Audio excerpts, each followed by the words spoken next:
राधे राधे दोस्तों, आपका कठिन पथ में स्वागत है। नाम निकलेगा, मेरी बात निकलेगी। कहां गए थे? वो श्री जी की कृपा से परिक्रमा करके आ रहे थे।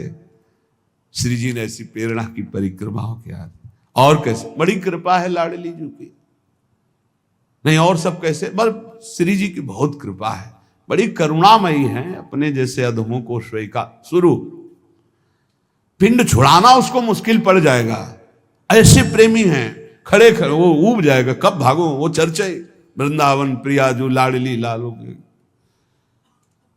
ऐसे प्रियालाल के प्रेमी जन होते हैं कि उनको बस भगवत चर्चा ही करनी। अगर जबान खुली तो भगवत चर्चा। धूप है कि क्या है, देखा है, मधुकरी मांगने जा रहे संत जन मिल गए, खड़े धूप में नंगे पैर, चर्चा और घंटों चर्चा हो रही। बोधयंता परस्परम कथयंति च माम नित्यम तुष्यंति च रमंति च। ये कठिन बात है।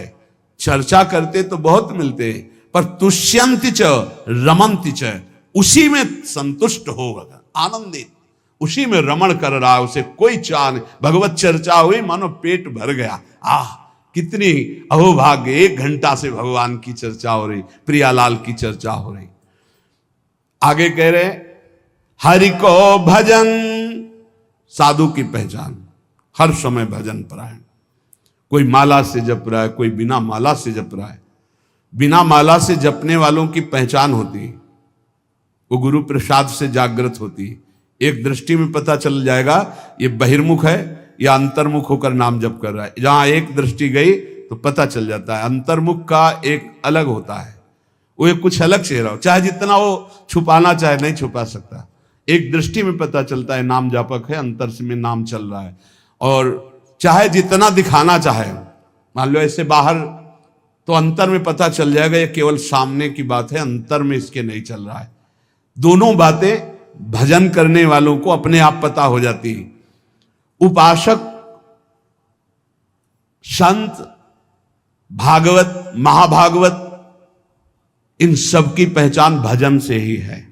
कल चर्चा जब विश्राम हो रही थी सुना था, आधे पल के लिए भी त्रिभुवन की राज्य लक्ष्मी देने पर जो अपने प्रभु का भजन नहीं छोड़ता, सुमिरन नहीं छोड़ता, वो महाभागवत है।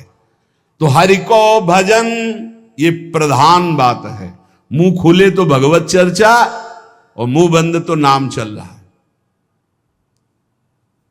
राधा वल्लभ श्री हरिवंश, राधा वल्लभ श्री हरिवंश, या जो गुरु जी ने दिया हो, जो नाम प्रिय हो, राधा राधा, ये मान लो, बहुत आनंदित हो जाओगे। मान लो कुछ पैसा नहीं लगना हो, बहुत बड़े धनी हो जाओगे, बहुत बड़ा लाभ मिल जाएगा।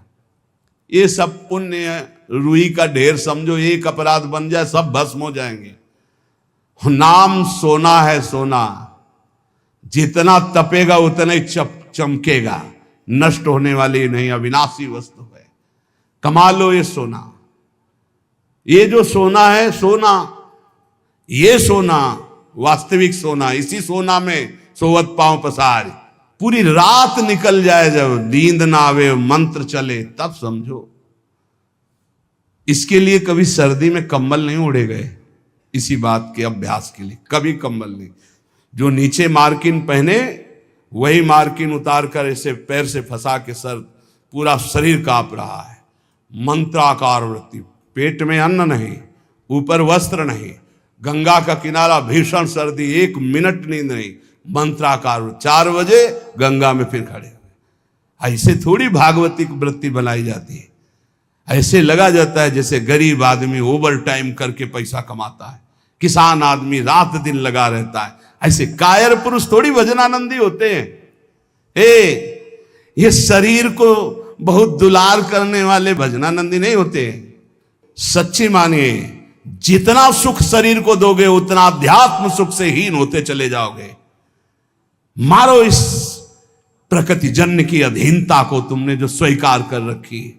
हर प्रकृति का वार सीधे सो। यह प्रवचन नहीं करते, जीवन में जो जिए वो बता रहे हैं। किसी आश्रम में ठहरना नहीं, ऐसे आश्रम में ठहरना जहां जंगल किसी का जाना नहीं, ऐसे बहुत से आश्रम मिले। जीवन भर प्रकृति से लड़ना रहा है, तभी परमात्म चिंतन का एक तार भाव बनता है। जब सीधे प्रकृति का वारस है, यम ही न व्यथ्यंते ते पुरुषम पुरुषर सब। काशी के घाटों में जो तपन होती थी दिन भर धूप की, तो रात्रि के 2 बजे तक तपना ही होती थी, और 2 बजे उठ के नहा के विश्वनाथ जी जाना है। जीवन को एकदम प्रकृति से वार सहने वाला बना ले तो बहुत आनंद आता है। ये सुविधा नरक समझो, सच्ची मानिए आप। हरि भजन में दिखावा कभी नहीं होना चाहिए, नहीं तो सच्चाई का हरि भजन छूट जाएगा। भजन करने वाले उपासक को कभी कीर्ति की चाह मत रखना, ये हम प्रार्थना करते हैं। ये अंतिम वो खाई है जहां से गिरा करके भगवान से विमुख कर दिया जाता है।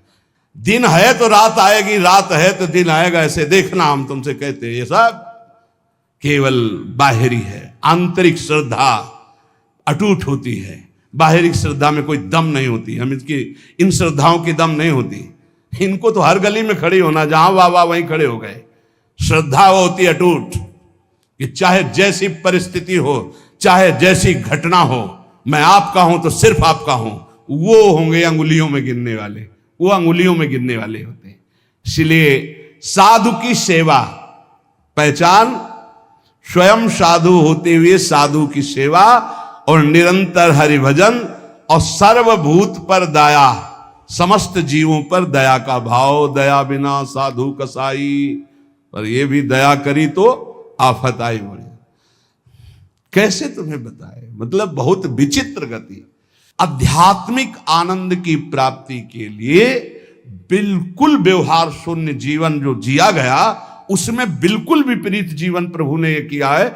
हजारों लाखों की जो भीड़, ये जनसंख्या है भगवान, ये भीड़ भजन अगर निरंतर आपका अभ्यास है तो चल जाएगा, नहीं तो आम हो जाएगा कि मैं बहुत बड़ा हो गया हूं, जहां हुआ मैं बहुत बड़ा हुआ, वहीं से भक्ति का नाश हो जाएगा।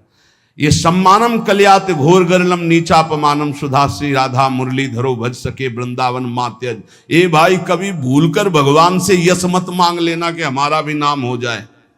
बहुत खतरा है इस नाम में, बहुत खतरा है। आपसे सबसे प्रार्थना करते हैं, यश की चाह मत रखना।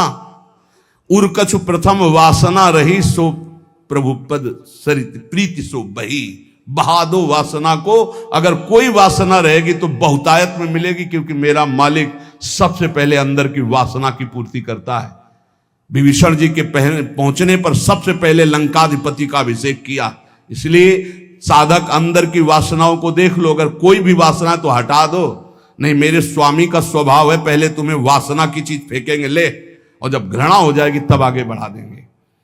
मान आखिरी खाई है जिस पे साधु गिर जाता है।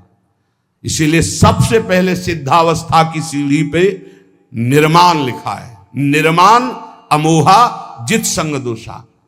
अपने में कोई गुणा अभिमान आकर के ये श्रेष्ठता का भाव हो जाना, मानो परमार्थ में पोछा लग जाना है। भाई कभी अहम, ये भाव मत अहम में लाना कि मेरा नाम हो जाए। भगवान को जो करवाना तो करवाने, वो तो सर्व समर्थ हैं, वो तो नौकर हैं, हम वैसे ही करना पड़ेगा। पर चाह कभी मत करना। अगर चाह किया तो ये आखिरी खाई है, इसमें साधु को गिरा दिया जाता है। ये माया की बड़ी विचित्र मनोहर चाल है। बड़ा मीठा जहर है जिसे हाथ में लेकर स्वयं खा लिया जाता है। ये मान प्रतिष्ठा यश कीर्ति, ये जगत मंगल कराने वाले भगवान की हो, उन्हीं का यश गाए। अपनी कभी न मानकर इसका जो भोग करेगा वो नष्ट हो जाएगा। मेरी यश कीर्ति इससे नष्ट हो जाएगा। सर्वभूत पर दया, दया तो करनी है, पर दया वो जिसमें भगवत विस्मरण ना होने पावे। दया को उल्टा याद, अगर हरि की याद भूल गई तो वो दया फंसा देगी पक्का। और जिस दया में हरि सामने है कि ये मेरे भगवान हैं, वो कभी नहीं फंसा पाएगी। संत के लक्षण, जब वाणी खुले तो भगवत चर्चा, जब वाणी बंद तो भगवान नाम जप, और स्वयं साधु होते हुए साधु की सेवा, ये प्रधान लक्षण है। हरि को भजन, साधु की सेवा, सर्वभूत पर दया, हिंसा लोभ दंभ छल त्यागे, विषम देखे माया। कभी किसी की हिंसा न करे, ये साधुता का लक्षण है। कभी जीव को, किसी जीव को कष्ट देना नहीं। मन से, वचन से अगर आप थोड़ा भी किसी के प्रति रूखा भाव कर लें तो आप अंदर देखना, आपके भजन में फर्क पड़ जाएगा। ये अंदर के अनुभव की बातें करते हैं। अगर उसको तुमने डांटा है, सही माने में डांटा है और भगवत भाव करके डांटा है, तब तो आपका भजन चलेगा। और अगर भगवत भाव नहीं किया है और बिना किसी अपराध के आप डांट रहे हैं तो आपका भजन बंद हो जाएगा पक्का। थोड़ा अपराध है, बहुत डांट दिया तो आपका भजन बंद हो जाए। ये भागवती क्षेत्र है। किसी को ना वचन से, न शरीर से, न मन से पीड़ा ना पहुंचाए, किसी को भी नहीं। देखो, गुरु शिष्य एक व्यवहार का संबंध है, परमार्थ नहीं। आप ये मत समझना कि गुरु शिष्य परमार्थ का है। परमार्थ तो एक ही तत्व है, ना गुरु है ना शिष्य है। अगर शिष्य शिष्य, वो गुरु ही है। गुरु गुरु, वही भी शिष्य है, वही गुरु है, वही शिष्य, दो नहीं। द्वैत परमार्थ नहीं है। परमार्थ एक वस्तु है। परमार्थ में गुरु शिष्य नहीं, ये व्यवहार है। प्रणाम, नमस्कार, वंदन, ये सब व्यवहार के अंदर। परमार्थ में एक वासुदेव यहां जो विराजमान, वही यहां विराजमान है। उसी वासुदेव को देखकर वो स्वांग शिष्य का कर रहा है तो आप स्वांग गुरु का कीजिए। बस स्वांग है, सत्य वस्तु एक ही है जो सर्वत्र विराजमान है। इसलिए किसी को भी वचन से, शरीर से या मन से पीड़ा ना पहुंचावे। लोभ, किसी भी तरह अर्थ का लोभ ना आने पावे। दंभ, कोई दिखावा, मान प्रतिष्ठा के लिए नाटकबाजी नहीं होना चाहिए। छल त्यागे। छल अंदर कुछ है, बाहर कुछ है, ऐसा ना करे। साधुता का मार्ग निर्मल है। संत सरल चित जगत हित जान स्वभाव सने। संतों का स्वभाव ये होता है जगत मंगल करना, सरल चित्त, छल कपट रहित रहना। और विषसम देखे माया। माया किसे कहते हैं? मैं मोर तय तोर, जहां तक इंद्रियां जा रहे, जहां तक भोग विलासता के लिए मन जा रहा, सो सब माया जानो भाई। अपने माया में ही जी रहे हैं, माया में ही रह रहे हैं, माया के ही शरीर में है। इसे भगवत समर्पित करके माया की वस्तुएं भगवत प्रसाद करके पाओ। माया की वस्तुएं भगवत समर्पित करके प्रसादी पहनो, बच जाओगे। अगर स्वयं भोक्ता बनोगे अमनिया के तो फिर माया फंसा लेगी। अमनिया ठाकुर जी को प्रसादी आपकी, बच जाओगे। ये सिद्धांत है बचने का। एक भी वस्त्र बिना ठाकुर जी को अर्पित किए मत पहनना। एक बूंद पानी बिना अर्पित किए मत पीना। एक भी अन्न का टुकड़ा बिना अर्पित किए न जाए तो आप देख लेना माया मुक्त हो जाओगे। सहनशील साधु कौन? जो सह जाए, अंदर की बात और बाहर की भी बात। बाहर कोई गाली दे दे, अपमान कर दे, निंदा कर दे, सह जाए। अंदर की बात, काम आ रहा है, क्रोध आ रहा है, लोभ आ रहा है, मोह आ रहा है, चुपचाप सह जाए। इनके सहने से भगवान की प्रसन्नता होती है। इनके सहने से भगवत भक्ति बहुत जोर की बढ़ती। सहत सहत बाढ़े भगत गिरे तन गुरु हित गान। ये नियम बना लो कि मुझे सहना है, सहने से भगवान प्रसन्न होंगे। अपने प्रभु के लिए हर दुख सहना है। जब ये बात आ जाती है तो सब कुछ सहन करने में आनंद आता है। भला कष्ट सहने में कहीं आनंद आता है? लेकिन आनंद आता है अपने प्यारे के लिए कष्ट सहने में आनंद आता है। सहनशील, अगर ज्ञान हो जाए तब तो फिर क्या कहना, ज्ञान नहीं तो अपने प्रभु के लिए सहो। ज्ञान में तो सहना ही क्या, स्वाप्निक है, बिल्कुल स्वाप्निक है। बिल्कुल जैसे जगत आप देख रहे हो, बिल्कुल स्वप्न चल रहा है। ये दीर्घ स्वप्न है मोह निद्रा में। भक्ति में उसे ऐसे ले लो कि भगवान की लीला हो रही है तो हमें भगवान सहना चाहते हैं, इसलिए गाली दिला रहे हैं, इसलिए निंदा करा रहे हैं, इसलिए अपमान करा रहे हैं, चुपचाप सह जाओ। आशय उदार, आशय उदार होना चाहिए। आशय हमारा सांसारिक नहीं होना चाहिए। आशय क्या है? भगवत प्राप्ति। भगवत प्राप्ति के लिए हमें हर बात सहनी है। धीरज, धैर्यवान। भगवत प्राप्ति अगर आशय नहीं, लक्ष्य नहीं तो आप सह नहीं सकते, पक्का समझ लेना। भगवत प्राप्ति के लिए सह सकते हो। भगवान की बड़ी विचित्र लीला, बड़े बड़े सिद्धों को पिटवाया है और पुजवाया है, दोनों काम करते हैं वो। पुजवाना भी वाह वाह और पिटवाना भी, ये दोनों काम साथ उनके चलते रहते हैं। अगर ऊपर से कुम्हार पीटता है मटकी को तो अंदर से हाथ दिए रहता है, ऐसे दोनों कार्य होते हैं। अब बोलो बूढ़े बाबा माधवदास जी हैं जगन्नाथपुरी में, अब उनकी कौन सी परीक्षा बकाया है? साथ ले जाते हैं बाबा, रात्रि में शयन हो जाता है जगन्नाथ जी का, आते हैं बाबा चलो आज राजा के बगीचे के कटहल का, बड़ी खुशबू मार रही, पके कटहल है। तो जय जय आप सुबह हमने आदेश करें, हम राजा के पास जाएंगे, भिक्षा मांगेंगे, वो कटहल लाके आपको दे देंगे। जब राजा सुनेंगे कि आपको कटहल पसंद है तो बगीचा ही आपके नाम करवा। तो बाबा जो चोरी में आनंद मिलता है वो साहूकारी से मांग के थोड़ी ठीक लगेगा। बोले वैसे प्रभु चोरी क्या हो, तो आप ही का बगीचा है, आपका ही तो। बोले उपदेश मत करो, हमारे साथ चलो। बाबा को ले गए, बाउंड्री फंदवाए, ठाकुर जी झील कर बाउंड्री सुनको, 9 किशोर ये तो आप चढ़ गए। बाबा आप ऊपर कटहल के पेड़ में, वो बहुत पका है। बोले अनीति मत करो जय जय, आप 9 किशोर आप चढ़ो, हम नीचे हैं। बाबा तुम चढ़ो, हम नीचे से बताते रहे। जो एक कटहल एक तोड़कर पका फेंका, उसने कहा वाह वाह बाबा बहुत। अरे बोले जय जय इतनी जोर से वाह वाह कह रहे हो कि चौकीदार सब जान जाएंगे, पिटवाओगे आप हमें। फिर दूसरा जो फिर वाह वाह, तो दरवाजा खुला, चौकीदार आए, आप तो अंतर ध्यान हो गए, पकड़े गए माधोदास।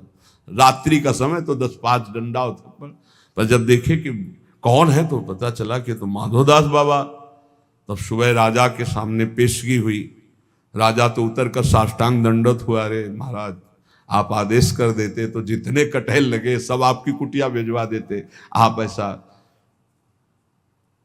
बोले आप आदेश कीजिए, आप ऐसा। अरे बोले हम क्या आदेश करें, क्या तुम्हें बताएं। समझाया था कि सुबह हम राजा के यहाँ से भिक्षा मांग लाए, पर वो बोले कि ऐसे ज्यादा आनंद आएगा। तो आनंद तो हमें आया महाराज, देखो पूरे डंडा भले हुए तुम्हारे चौकीदार। मतलब क्या? बोले जगन्नाथ जी साथ थे, ऐसा। अरे बड़ा अपराध बन गया। सुबह ही पूरा सब हो जाके जगन्नाथ जी को समर्पित कर दे। बड़े बड़े सिद्धों को पिटवाना। अब वो कहीं भोजन मांगने नहीं जा रहे, रात दिन भजन में डूबे हुए हैं। अपना थाल अपने पार्षदों से जो भोग में लगा सजवा करके आप दिव्य पार्षदों से गायब करवा दिया। माधवदास बाबा के पास, बाबा पा लीजिए वो प्रसाद आया जगन्नाथ जी का। हाँ अभी रख दो, फिर हम धो के रख देंगे, बाहर से ले जाना। अब प्रगट पार्षदों ने देखा थाल ही गायब। अब पूरी हल्ला मच गया, जगन्नाथ जी का थाल गायब भोग का। जब माधवदास बाबा भजन से उठे, खूब प्रसाद पाया और समुद्र से धोकर अपनी झोपड़ी के ऐसे कुटिया के ऐसे किनारे। किसी ने बताया थाल तो वहां धुली मंजी रखी हुई है जगन्नाथ महाराज जी की माधवदास बाबा के पास। वहां गए तो देखा था। बोले ऐसा छोड़। अब ये भी नहीं सोचा कि जब भोग लगता है तो सब पार्षद ऐसे बैठते हैं, पर्दा लगता है, वहां से थाल कौन ले जाएगा। बड़ी पिटाई की माधवदास। अच्छा माधवदास बाबा इसलिए पिटाई को सुखपूर्वक सह रहे थे कि महाप्रसाद पाया है तो ये भी प्रसाद पा लो। अब थाल लेकर के भूखे हैं तो थाल आप भिजवा रहे हैं, आप ला रहे हैं, पिटाई आप कर। इनके रहस्य को समझना बड़ा कठिन। इसलिए ये कभी ना समझे कि ये गाली देने वाला कोई और है, ये पीटने वाला कोई। प्रभु पिटवाते हैं, प्रभु ही पुजवाते हैं, दोनों काम कराते रहते हैं, बैलेंस बराबर बना के चलते हैं। पक्का समझना है। सहनशील। कोई डर रहा होगा कि यार ज्यादा भक्ति करने पे पिटवाई में पिटवाते भी है। ये सिद्धों के साथ करते हैं, आपके साथ नहीं खेलेंगे। बच्चों को भारी वजन उठाने को नहीं दिया जाता। अपने लोग बच्चे हैं इसलिए चिंता मत करना कि आपकी भी परीक्षा होगी। ये सिद्धों के साथ खेलते हैं। सहनशील, आशय उदार, अति धीरज सहित विवेकी, अत्यंत धैर्यवान और विवेकवान। सद असद का ज्ञान रखने वाले को विवेकी कहते हैं। सत्य वचन। साधु के वचन सत्य होते हैं, इसलिए कभी असत्य न बोले। सत्य वचन सबको सुखदायक। जब बोले तो विचार करके बोले और ऐसे वचन बोले जिनमें दूसरों को सुख मिले। ये बचने का दरिद्रता। वचन में दरिद्रता क्या, कोई पैसा लगता है? बड़े मीठे वचन बोलो बना के, दूसरों को सुख पहुंचाने वाले हितकर सत्य वचन बोलो। और गहि अनन्य व्रते की, अपने इष्ट का अनन्य होगा, ये होता संत की पहचान। बोले इंद्रियजित, 5 ज्ञानेंद्रियां 5 कर्मेंद्रियां उसके बस में होंगी, पर अभिमान न जाके, इंद्रिय विजयी होने का अभिमान नहीं होगा। तो बोले करे जगत को पावन, ऐसा महात्मा सारे संसार को पावन करने वाला होता है।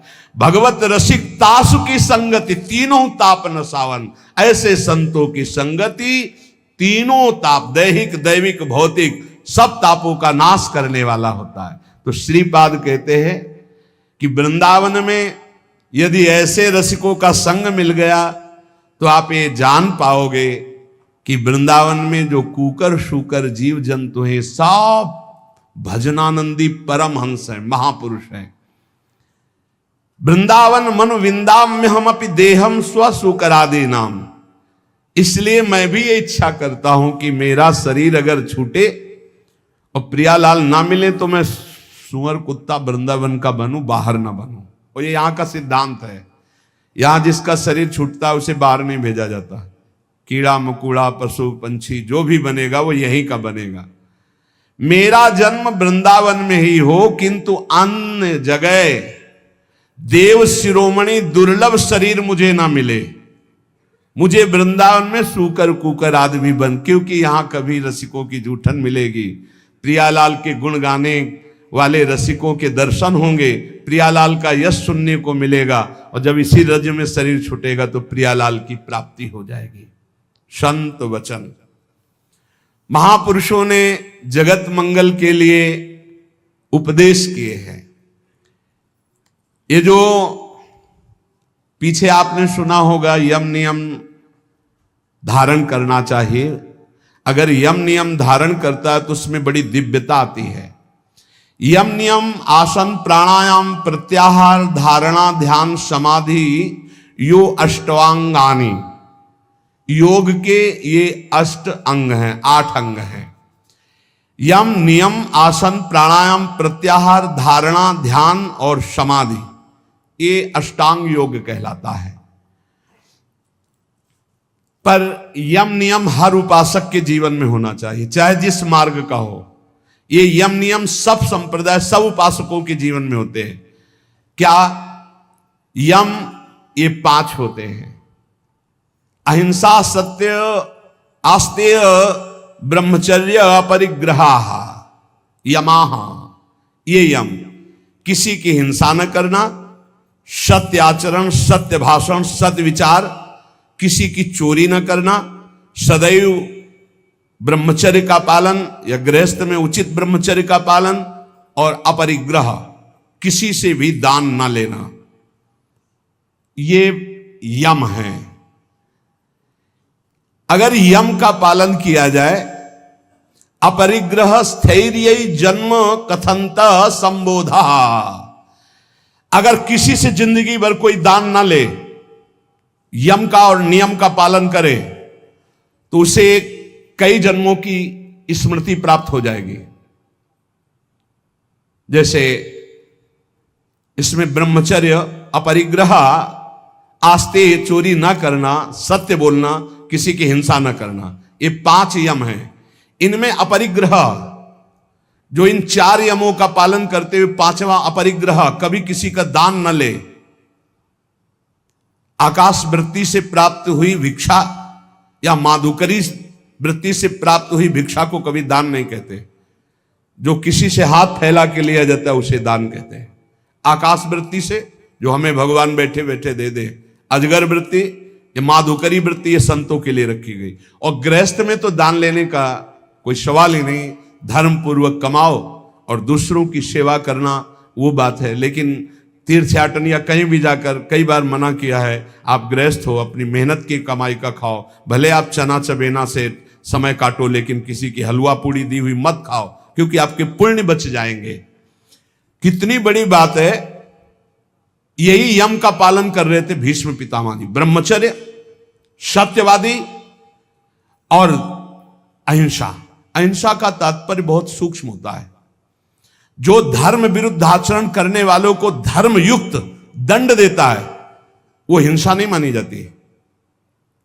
अहिंसा का मतलब यही नहीं कि केवल अधर्मी पुरुष है, पापाचरण कर रहा है, आपका राजकीय पद में अधिकार है कि उसको दंडित किया जाए और आप उसे कि मैं तो अहिंसा व्रती छोड़ दिया, अब हिंसा हो गई, क्योंकि वो हजारों को अधर्म करके दुख देगा, वो तुम्हें पाप लगेगा। तुम अधिकार प्राप्त हो राजकीय विधान से, उसको दंडित करो, उसको शासन में लो। अधिक पापी है तो उसको न्याय के द्वारा ऐसे कब्जे में रखा जाए जिससे वो अपराध ना कर पावे। तो कहीं कहीं हिंसा भी अहिंसा हो जाती है, हिंसा भी अहिंसा हो जाती है। जैसे हम पीछे सुनाया था वो लकड़ी हरी उजाले का, पूरे 4 को मारा तो पूरा गांव बच गया, तो वो अहिंसा हो गई, वो पुण्य हो गया। भीष्म पितामह जी को भगवान से कह रहे कि मुझे 100 जन्म की पूरी याद है, पीछे मैंने कोई ऐसा पाप नहीं किया जो ऐसा भोग रहा हूं। ऐसे ये जो पूर्व जन्मों की स्मृति है ये यम धारण करने से प्राप्त हो जाती है। अहिंसा, सत्य, चोरी ना करना, ब्रह्मचर्य धारण करना और किसी से परिग्रह न लेना, दान न लेना। दान लेने से बहुत हानि होती है, बहुत हानि होती है। दान लेने में खुशी नहीं होना चाहिए कि हमें कोई बहुत महंगा स्वेटर दे रहा है, बढ़िया घड़ी दे रहा है, खूब रुपया दे रहा है, ये बहुत घाटे का है। नाशवान वस्तुओं से अविनाशी भजन